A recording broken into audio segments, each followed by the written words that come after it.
Assalamualaikum warahmatullahi wabarakatuh. Perkenalkan, nama saya Yunita Muta Ali Agustina dengan NIM 1911S1035 dari kelas D3B Analis Kesehatan.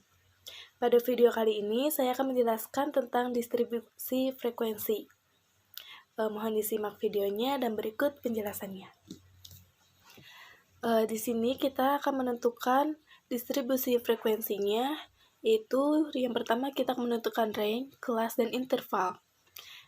Dapat dilihat bahwa datanya yaitu berupa data kadar kolesterol dengan jumlah 15 data, yang dimana dari data pertama sampai ke data 15 ini sudah diurutkan dari nilai yang terkecil sampai yang terbesar. Selanjutnya kita akan menentukan range-nya dengan rumus sama dengan data terbesar atau data ke-15 yaitu 140 dikurangi data terkecilnya atau data pertama 100 dan enter. Menghasilkan range-nya itu 40. Selanjutnya kita akan menghitung kelasnya dengan cara sama dengan rumusnya itu 1 dalam kurung tambah dalam kurung 3,3 dikali itu tanda bintang log di 15. Kenapa 15? Karena jumlah datanya itu sebanyak 15 dan tutup kurung enter. Dihasilkan kelasnya itu sebesar 4,88. Selanjutnya kita akan mencari internal dengan cara rumusnya itu sama dengan data hasil ringnya di G2 atau 40 ini dibagi atau tanda miring dengan kelas atau interval ini yaitu range dibagi kelas. Kemudian enter, dihasilkan bahwa intervalnya itu sebesar 8. Maka dibulatkan menjadi 8. Selanjutnya kita akan membuat tabel distribusi frekuensi. Di mana distribusi ini kita akan menuliskan atau mengetik data terkecil yaitu 100 sampai dengan 108 karena intervalnya itu 8 atau bedanya 8. Dilanjut itu 109 sampai 116, kemudian 117 sampai 124, dan 125 sampai 132, selanjutnya 133 sampai 140. Cukup sampai 140 karena data terbesarnya sampai 140. Kemudian bagaimana frekuensi? Frekuensi itu jumlah data dari misalnya yang pertama distribusi 100 sampai 108. Berapa frekuensinya? Frekuensinya itu jumlah data dari antara 100 sampai 108. Dapat dilihat di tabel bahwa frekuensinya hanya 1. Kemudian 109 sampai 116 ada 2.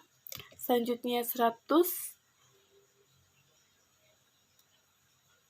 sampai 124 ada 5. Dari 125 sampai 132 ada 4.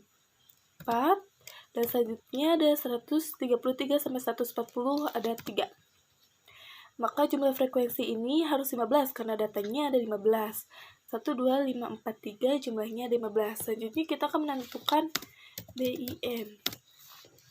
Di dalam distribusi ini bisa dilihat bahwa batas terendah 100 sampai 108 itu 100 dan batas tertingginya yaitu 108 dengan interval 8. Maka untuk BIN ini cukup menuliskan batas tertinggi. Jadi yang pertama ada 108, kemudian 116, selanjutnya 124, kemudian 132, dan 140. Setelah ditentukan BIN-nya, kita akan mencoba untuk membuat histogram. Caranya yaitu klik data, kemudian data analisis, kemudian kita klik bagian histogramnya ini, dan klik OK. Selanjutnya ada input range. Di sini klik ini dan dimasukkan data kadar kolesterolnya dari data pertama sampai ke data 15. Selanjutnya yaitu bin range-nya yang tadi kita tentukan. Pilih semua. Selanjutnya labels-nya tidak perlu di checklist karena kita tadi tidak mencantumkan kadar kolesterolnya atau judul kadar kolesterol. Selanjutnya output option-nya kita pilih output range. kita pilih misalnya di sebelah sini.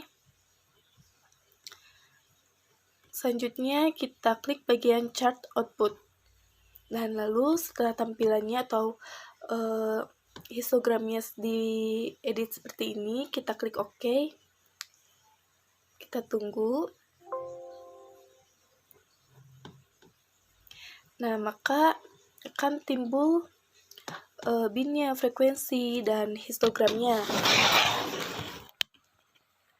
Nah, untuk setelah ada data histogram ini, kita bisa mengganti bagian bin ini dengan